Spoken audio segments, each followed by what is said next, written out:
we are looking at a market that has turned positive. Dow Industrials now higher following the NASDAQ higher as well. House Speaker Kevin McCarthy is efforting a vote on the GOP's debt limit bill as soon as today or tomorrow.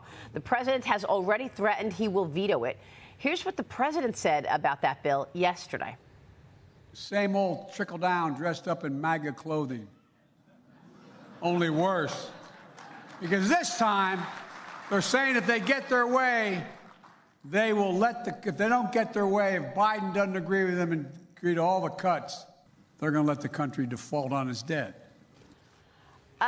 This was a serious idea to get a negotiation going. The Congressional Budget Office scored the GOP's bill yesterday, estimating that it will, in fact, cut the deficit by $4.8 trillion over the next decade. Joining me right now is Florida Congresswoman Cammack. She's a member of the House Energy and Commerce and Agricultural Committees. Congresswoman, thanks very much for being here. How are you voting on this bill, and do you think that Kevin McCarthy has the votes to bring it to the floor today?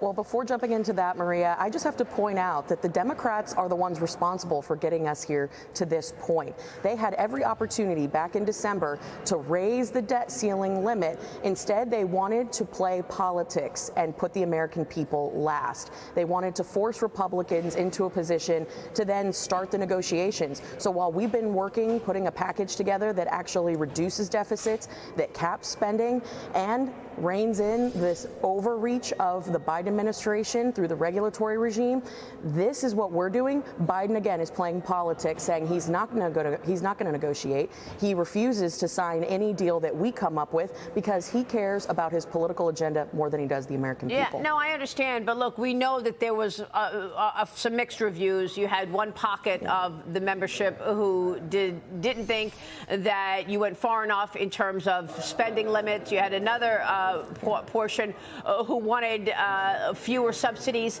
Tell me where you stand on this bill and whether or not the Speaker has the votes to pass it in the House today, or do you believe it'll pass tomorrow?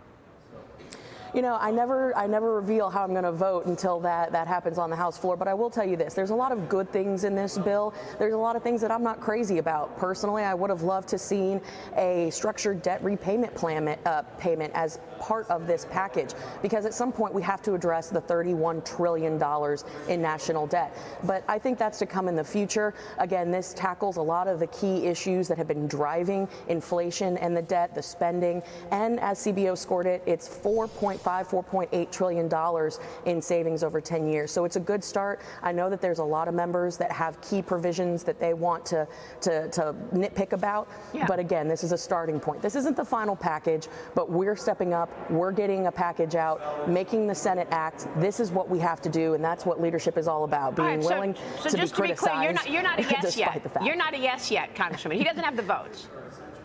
You know, I can't speak to what the whip count is. You know, I think that leadership is pretty. Will you vote yes or not? You're not a yes yet. Everybody's going to find out when I get on the House floor. He's going to need every Republican. Obviously, he can't afford any more than 4 to vote no. He may need Democrats on this as well. So he needs every vote. You're not a yes yet. I am you'll see when I get on the House floor. Here's Speaker Kevin McCarthy with me on Sunday Morning Futures on his expectations on this bill. Watch.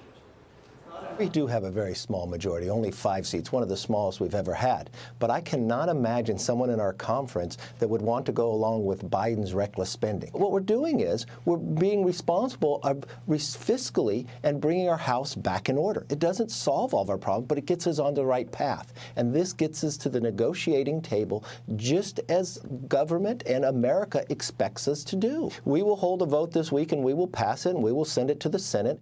So it depends on what he has to do to get other people to vote yes. What about the work requirements? You just told us you're not a yes yet. I am you'll find out when I get on the House floor. So it's a non-answer. But to the work requirements, I mean, we have 40 million Americans who are able-bodied with no dependents that are of working age that aren't working. Mm-hmm. So if you are going to be accepting benefits like SNAP and others, I think, or Medicaid, I think it's important that you are actively seeking a job, that you are in the workforce. And so this is something that people across the country have asked for, and we've delivered. And like I said, there's little provisions that people are stuck on, and they're working through those. Leadership has done a great job in trying to corral all of the opinions of 222 members. But I think in the end, we're going to be successful. I think this is the starting point. This is not the ending point, and it shows that Republicans are serious about leading and leadership, while Biden and company are playing politics with people's lives and our economy. Congresswoman Cheryl Casone, you've made it clear that you want those that are getting handouts from the government to go out and look for work. That is what you want to see changed in this negotiation process before it goes to the House floor. But overnight, the big fight, if you will, frankly, within your party was these Midwestern Republicans. It's those ethanol fuel credits, biofuel credits. They want those to go backwards. And that's a problem because that's under the green energy bills of President Biden. But they're saying, no, we want these ethanol credits in there, green energy credits. Nancy Mace has said that she's worried about the solar industry in her state. So there's so many components. I think that's what's making the American people nervous, that you cannot come to an agreement to at least get the bill to the floor. And that therein lies the problem. You don't have unity. Well, and I would say that we are putting those work requirements in. That is part of the package. There's a little bit of a rub right now. Is 20 hours or 30 hours the answer? I think that those are all details that are missing the bigger picture. We have to put a package on the floor that everyone can vote for. As you pointed out, some of my Midwestern colleagues have said, listen, we have an issue with some of these biofuel tax credits. I understand that. There are full industries that have been built around the federal government promising them support. And when we yank the rug out from underneath them, it's not exactly fair. It's not right. And it's exactly that knee-jerk reaction to legislating that has got the economy and industries with whiplash. That is not responsible. So that's what we're trying to contend with here. I know there's going to be lots of backroom negotiating today, and we'll wait for that bill to come to the floor tomorrow. Congressman, thank you. We'll be watching. This is important. It's only anybody's guess what happens in the Senate. We'll talk with a key senator coming up.